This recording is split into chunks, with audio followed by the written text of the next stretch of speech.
ولدت من جديد حينما رأيت ذلك. طفل بريء يمشي ليلا والظلام حالك، يمشي وحيدا خائفا وضوء البدر ساطع، وحيد لا صديق له في أرض ربي ضائع، شجاع لا يهاب شيئا خلته كفارس، فلا مأوى يأويه من ضرار البرد القارس، طفل يغطي جسمه بعض من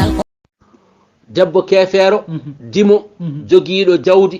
jogiiɗo njondam jawdi njondam makko ɗam yooɗiima alaa ko nafata jawdi makko ndi heewi aɗa waɗa profito ndesaamo Allah wi sellaani ƴeew korɗo Allah nanɗaa ne wiyee jeewo kan ko korɗo kalfaaɗo njaggaa ɗum alaa buuɗɗiɗi yooɗaani yurmaani ndesaa ɗum ɗum ɓuri e jaggoydema goɗɗo aɗa ñaantoyaa ɗum aɗa resa ɗum nani eyi Allah wala waaji makko nani eyi ko rewi heen wala tankihu ko ɗum dey wala tankihu woto ndese onon rewɓe almusrikina worɓe heefereɓe onon rewɓe julɓe ne kadi woto ndese worɓe woto ndesodire e worɓe heefereɓe hatta yuminu haɓe jaɓa Allah woto jaɓe weddade juuɗe mon e koyɗe mon onon rewɓe julɓe e juuɗe worɓe heefereɓe hatta yuminu haɓe gonɗina Allah anani dey Allah wi wala abdul mu'min wala abdul mu'minun gorko julɗo tawa ko maccuɗo kalfaɗo jeeyaɗo mu'minun khayrun kanko resodirde e makko ɓuuri moƴƴude e resoyde dimo tawa ko keefeero tawa ko gorko debbo juulɗo sellantamo resodirde e gorko keefeero hay sinno noon omo heewi jawdi ƴeew zamanu hande o ɓe natti teskade ɗum ɗo sa woni ɗo e leyɗele he rewɓe heewɓe wonɓe ɗo ɓe ɓuuri yidde tan ko gorko tubak ummo caggal leydi aranamo ƴamamo gila omo caggal leydi omo ƴamodira e on e téléphone aji on ara ga resamo humanamo yummakko ene bam makko en mbiya ɓaari ko caggal leydi o woni baasi ala hen kankone ko caggal leydi o woni baasi ala hen so ɓooyi ɓe mbiya kanko e mataw o tuubi aha o tuubiɗo rawandeyo kono hikka monati tuubde wona o meeɗi tuubde walla ɓe mbiyamo o wiyete ko Mouhammad walla Abdoullahi yo mbi Samba Tilsi ɓe pofta nani eyyi nafata nani yimɓe julɓe kadi worɓe kadi soɓe gummima ɗo ɓe jeehi Europe walla caggal leydi soɓe jii toon korɗo Allah mo ɓe mbawi famodirde tan ɓe ndesat ɓe latti ƴewde ngol ɗo konngol hen sahaji ɓe puntodira e koye mabɓe yukhadi'una Allah wa huwa khadi'uhum ɓe mbiya ko kitabiyanke ko ahlul kitabi ko ma serde ahlul kitabi en ina selli gorko julɗo resa debbo mo ahlul kitabi kono holgonɗo ahlul kitabi ko ma serde wona a yiɗi resa debbo tan mbiya ko ahlul kitabi garta joɗɗa a funti yimɓeɓe kono a funtani Allah kay ahlul kitabi ko gonɗinɗo defte tellinaɗe annabaɓe arnoɓe annabi Moussa walla annabi Isa omo jogui deftere tawrat omo gongni ɗum omo golla ko chrétien ko catholique omo golla ɗum omo jaaɓi on annabi on woni ahlul kitabi wona mo wona on o ko keefeero gonɗinani Allah gonɗinani annabi hay goto on ko keefeero sanɗaji mbiyanno giddan nda giddan men nda giddan on resataki nani eyyi jokku jal heewi ulaika ɓeɗo heefereɓe ɓe mbiya ɗon woto ndesdiri e mumen onon julɓe ɓe yadu'una aɓe golla e golle mabɓe aɓe nodda yimɓe ɓe ilan naari fewde e jeygol battane kewani moƴƴude wallahu Allah subhanahu wa ta'ala cuɓanɗo on resde ɓeɗo julɓe hay sinno koɓe jiyaɓe yadu'u Allah ina nodda on e ɗemgal nulaɗo muɗum sallallahu alayhi wa sallam e nani dey ilal jannati fewde e gollude golle ɗe ina nannoya on aljanna wal maghfirati e gollude golle ɗiɗe wona sababu keɓon yaafa wuya Allah bi iznihi tawi koye muyande Allah wa yubayyinu Allah ina laɓɓina ne feññina ayatihi ayeje makko linnasi wonande yimɓe la'allahum beele yimɓeɓe yatazakkaruna aɓe mbattoro ɗeɗo gueɗe jokkuƴel ويسألونك عن المحيض قل هو أذى فاعتزلوا النساء في المحيض ولا تقربوهن حتى يطهرن فإذا تطهرن فأتوهن من حيث أمركم الله إن الله يحب التوابين ويحب المتطهرين بارك الله فيك. نعم ويسألونك أبنام دما عن محمد صلى الله عليه وسلم عن المحيد أي جول ببرشان كو نام داري الذي فاسألوا أهل الذكر إن كنتم لا تعلمون نام دو جم غندال إن ستاوي أنغني أنغندا كونو مي أندا مي نام دو تاكو مي أندا مي هرسا نام داري دم موجاني سو أروي يسو الله نيالاو ما دارنغا ساويا ما هول كو بانو دا هول كو بادانو دا هول كو hanno ma wadde aron kat jaabaade ay ɓeya arnoɓe haa e jeygol ɓe bedda toon ko ɓe namdaɓe toon ɓaadi neɗɗo ko namdoyteɗo toon yo namdo ga ko omo jogori jaaboyaade toon gila o namdoyaka toon ɓe mbiyano ko onon kam masarakum fi sagara holko belsinde ɗon no ceerno Ibrahima Ndiaye wino ni no dewal Allah ngal no wayi newade ni eno wayi no Allah newniran julɓe ni ɓe ngari ha toon ɓe belsidi ga aduna ga ɓe ndewani Allah ɓe jokkani en ɗam ɓe natoyi to nder jeygol to malaikaji ɗi putini ɓe giɓe mbi kono ko onon kawni onon kam ko ndewɗen ha garɗo ngol ɗo jeygol no Allah wayi newnide dewal mum ni ko belsin ɗon lungen saggane bodduguji safara ko mbaɗa ɗon saggan قالوا لم نكن من المصلين بمبي منن كاي ماتاw min juulatano so min biino min guma min juula keete de ngonno koy musde min calo julde walam nakunu imul miskina so min bianomo yomin jokku en dam min nyammina miskina be min jabatano wa kunna nakhudu ma al khaidina min gonno kadi ko so min jodima koy grand place uji min goni amin jeddondire dum mojjani dum ne moddi dum ne boni on yori on jaasi o ko ni way do ono haaja men وكنا نخوض مع وكنا نكذب بيوم الدين كدي من كمن فننوبه نيالوما دار غاينا ار من غونينا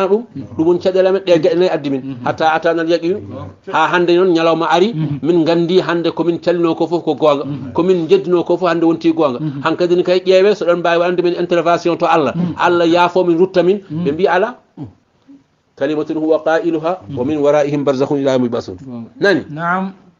ɗum woni anani dey wa yasalunaka aɓe namdoma an muhammadam sallllahu alayhi wa sallam woni haala ka ko en ji e kaɗo haala windande men hande nde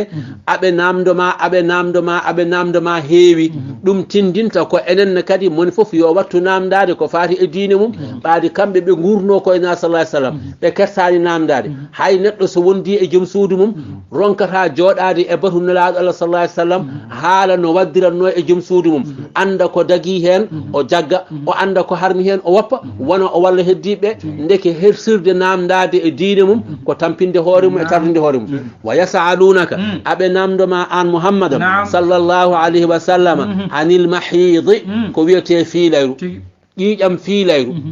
ɗam Allah jarri bori rewɓe ina ngara e mumen lewru fof laawol gotol heddo balɗe ɗe ɗe juuta walla ɗe daɓɓiɗa kanje kam soɓe ngari rewɓe ɓe ɓaade kamɓe worɓe gondi holno worɓe mbaddata e rewɓe mumen so tawi debbo yi ƴiƴam fiilayru ina moƴƴi andude wona Allah wi ɓe namdi mama an rasulu sallllahu alayhi wa sallam komin jabantoma kalanaɓe jabol ngol ɓul wiɓe huwa no ƴiƴam fiilayru asan ko to e ko soɓe ina nefni so debbo yalti julde omo wawi wondude e joom galle makko e dow leeso kono ɓe jettodirta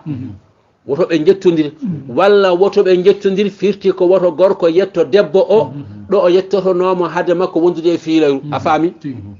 omo wawi noon soɓe gondi e dow leeso goto foof momo goɗɗo on ɗum baasi ala hen so tawi kay aɓe kooli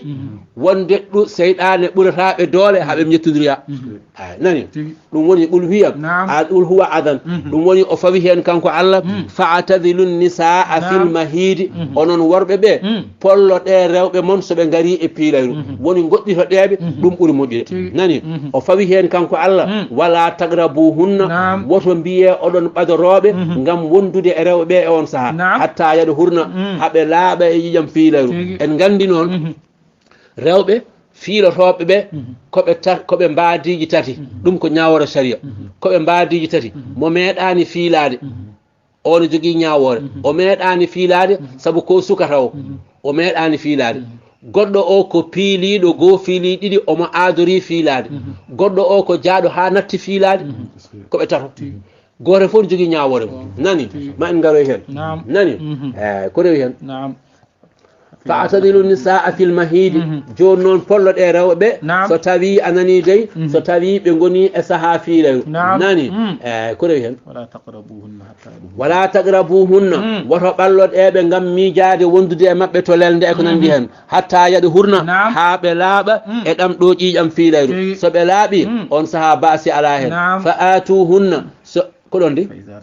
fa ida tadahharna ɗum woni soɓe laaɓi mataw mi firi ƴiyal ngal ko adine jangganmi ngal fa ida tadahharna soɓe laaɓi fa'tuhunna ngare gonde e maɓɓe no weliri on min haysu noon e nokku amarakumullahu wa Allah yamiri on yo on jettoro rewɓe mon ay garde e maɓɓe min haysu amarakumullahu e nokku ɗo Allah yamiri yo on gondiri e rewɓe mon wana debbo fiilo ƴiƴam ina yalta ga yeeso mum ga gonda e debbo o caggal aɗa yaltida aɗa wondira e makko to yaltire to sellata ina harmi alladhi ko min haysu amarakumullahu so o fiilima aɗa wawi ɓuucade aɗa wawi nangude aɗa wawi waɗ urnade mbaɗa ko jiɗɗa fof kono a yettota komo noon so o heesi o laaɓoyi jettotoɗama ko ɗo yettortene ɗo anani ɗum woni ko Allah ñaawi sa waɗi ko wona ɗum a lundima sharia nani woni min hayso amarakumullah nani de inna allah allah subhanahu wa ta'ala yuhibbu tawabina omo yiɗi ɓeɗon tuuboɓe so tawi won bannoɗo gofol bangol ni o tubana allah o rutto wa yuhibbul mustahirina allah ina yiɗi ɓen ɗon laɓɓinoɓe koye mumen e wadde ɗeɗo gueɗe nisa'ukum harsun lakum fa'atu harsakum anna si'tum nisa'ukum rewɓe moɗon harsun lakum aywa ko remru wonande on fa'atu harsakum ngare e gese moɗon anna fi'tum ɗo kadi qissa ari en kalata ni qissa o ko etade laɓɓinde nisa'ukum harsun lakum jiyaɗo Allah goto e sahabaɓe nulaɗo Allah sallallahu alayhi wa sallam o naddi e joom suudu makko e nder suudu ɓe lelodima kono o wahliti joom suudu o to banggue hippude o wondi e joom suudu o kanko omo caggal muɗum weeti ɗum annimo saabu o meeɗani noon waɗirde o meeɗani yiide ne waɗire noon o meeɗani nande ne waɗire noon ko alay sago anda nde nulaɗo sallah ai sallam fini subaka jooɗi e batu mum o wi min de mbiɗa jogui namdal ɓe mbimo ko ngal woni ɓe kersa e namdade la haya fil islam l'islam gacce ngala hen ɓaade ko hen namdotoɗa o wi hanki mi rewi wondude e joom suudam ha mi hippimo mi wondi e makko caggal nulaaɗo deƴƴi jaabaki o namditi nana deƴƴi jaabaki ina fadi jaabol ne ara jibril nana ara omo leeni koye ngal tan nde o yettoto kanko jibril o addi o aya allah wimo an muhammad sallah ai sallam jaabo o maccuɗo allah mbiyamo nisa'ukum harsun lakum rewɓe mon ko gese mon mbayi e mon kono gese mon ni gesa ma so ina waɗi ladial sa welama aɗa andi ladial sa welama ndewa ladial ngesa ma so tawi koko waɗi kooce bang yo bang ina taari sa welama ñakkita koocal mbasa rewde ladial to ndewaga koocal ga sa welama so tubma cayani juuti ndiwa hay sinno gueɗe ne loggo hen wiye feere boni sa welama ndiwa ɗum ko yiɗi wiide ko gorko e debbo mum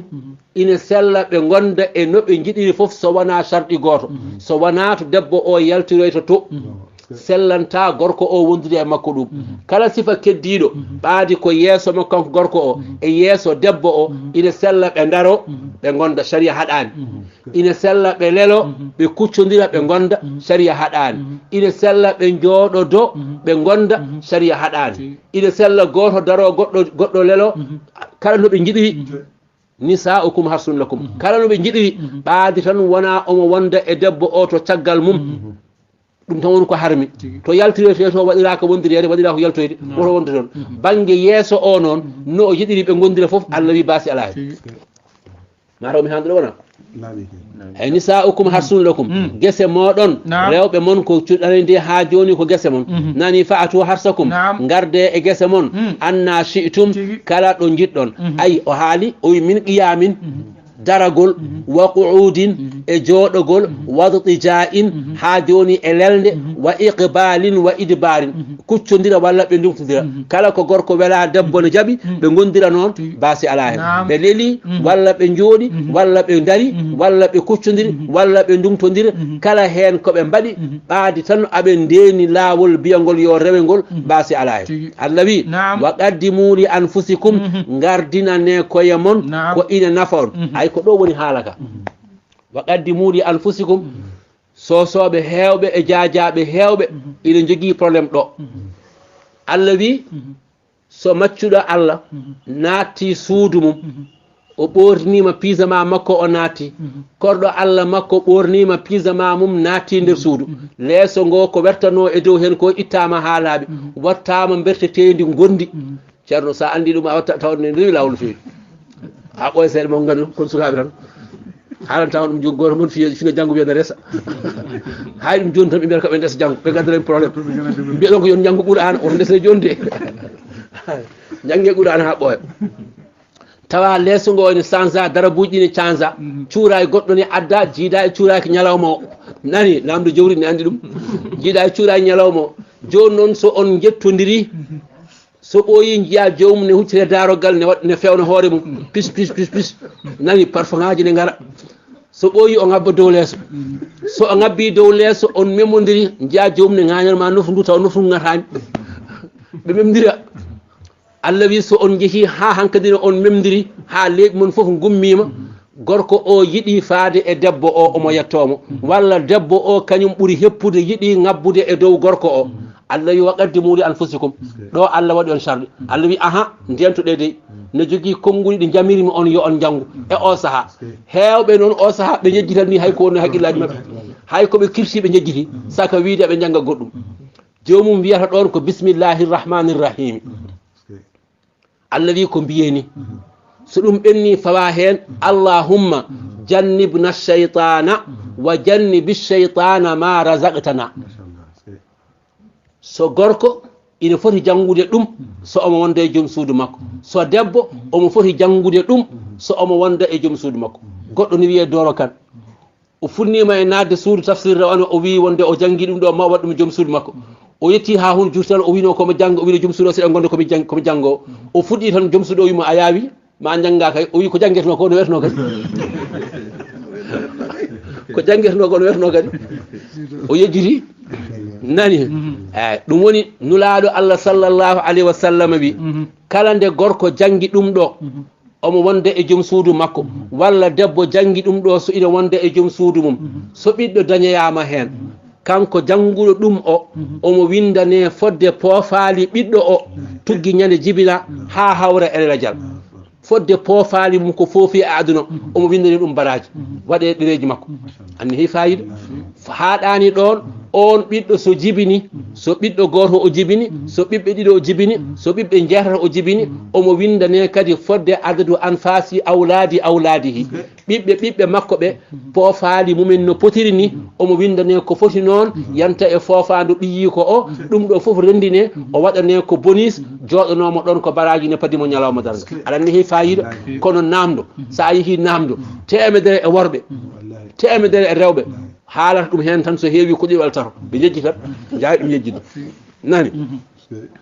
eyyi l'islam ne heewi fayida jokku hiri jaafoɗa kam nani ɗum woni wa qaddimu gardinaneli anfusikum e koye mon moƴƴere so on natani rendede jangge ɗum anani de mi wasa reftude e sara o wattaqullaha kule Allah e ko yamiri on yo on mbaɗ ko mbaɗon ɗum kulon Allah ko wi yon goppu ko goppe wa'lamu gande annakum no onon ɓeeɗo anani de mulaquhu ko on jogorɓe hawrude Allah ñalawma ummitare o yoɓa on golle moɗon moƴƴe walla golle mon beñiɗe wa bashiril mu'minina an muhammadam sallllahu alayhi wa sallam weltin ɓeɗo gonɗinɓe Allah anani dey e wonde koɓe natoɓe aljanna wala taj'alu llaha urdatan li aymanikum wala taj'alu woto mbaɗe wondirgol Allah urdatan ha joni ko haɗinde walla falinde li aymanikum wonande gondoje mon an tabarru wa tattaqu nde mbasa toon ɗiggande moƴƴere nde mbasa toon gonɗinde Allah woto wi a wiyama ya rew Allah jokka en ɗam jokku en ɗam tawa mbiya min kay mi wondino mi wi kaari ko heddo hedde gurdamam ko mi rokkat mi jokkata e makko en ɗam mbiyeɗa jokku en ɗam mbiya ala hankkadi mi wondi mi gasni mi waɗata Allah wi nden wondore jana wondode nde jokka en ɗam ɓuuri moƴƴude e heddadema ɗon mbiya a nafɗata sababude ka gonɗo jana wondore nde ɓuuri moƴƴude e heddadema e wasde nafɓude woto mbaɗe gondoje mon ko kañum haɗata on jokkude en ɗam nani wa tuslihu woto gondoje ɗe kad on moƴƴinde baynannasi hakkude yimɓe wallahu Allah subhanahu wa ta'ala sami'un omo nana konguɗi mon alimun omo andi alhaaliji mon nani ko rewi hen la yu'akhidhukumullahu billaghwi fi aymanikum la yu'akhidhukumullahu Allah nangirta on billaghwi e meranteje fi aymanikum e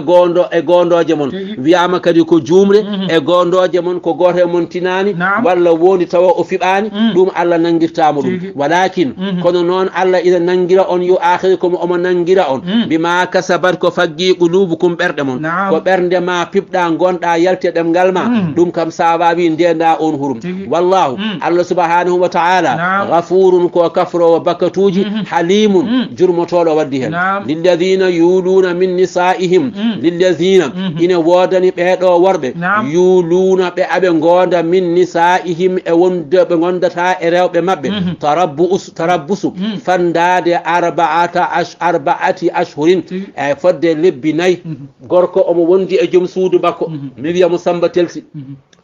gorko debbo o waɗimo hunde mettimo o wimo mi wondi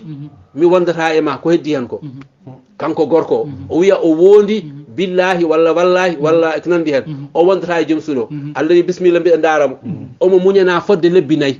kamɓe worɓe wonɗoɓe ɓe mbiya ɓe gondata e rewɓe mabɓe saabu pittari mabɓe mettude Allah wi mbiɗa rokkaɓe dele lebbi nayyi hakkude lebbi nayyi ɗi timmude yoɓe mbaɗ feere ɓe garta e rewɓe hen ko adide timmata kono noon soɓe gartani so dele lebbi nayyi ɗi timmi yo res walla o seera mi resani mi serani Allah wi mi ala hen e ɗum noon ina jaali hande e aduna men o mi resatama mi seratama goɗɗo resma eyyi ɗum kadi moƴƴani ma en garoy on aya nani fa in fa'u soɓe duttima noon gaga ɗum ɓe gari ɓe gondi e debbo o fa inna allaha no Allah ghafurun ko kafrowo bakkatuji rahimun jurmotoɗo o wondi lebbi nayyi o wondi o wondata e joom suudu makko Allah wi mbiɗo muñanamo e nder lebbi nayyi so lebbi nayyi ɗi timmi nani nani dey